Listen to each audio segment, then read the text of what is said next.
2010 година Американската търговска камара в България навършва 15 години, откакто бе основана в България като доброволна независима организация, обединяваща американски и международни компании с представителства в страната. Камарата работи за прозрачна инвестиционна и бизнес среда и защитава легитимните интереси и каузи на своите над 300 компании и членове. Ние сме официален представител за България на Търговската камара на САЩ и член на Европейския съвет на Американските търговски камари.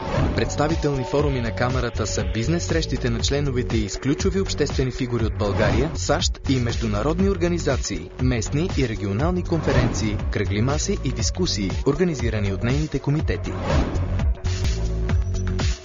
Камарата разработва и изпълнява проекти с външно или собствено финансиране, свързани с мисията и целите на организацията, като проект за повишаване прозрачността и отчетността на търговския регистър в България и новия инвестиционен портал за чуждестранни инвестиции investnet.bg. Организацията ни води динамичен диалог с държавната администрация при разработване на нормативни и стратегически документи във важни за бизнеса области.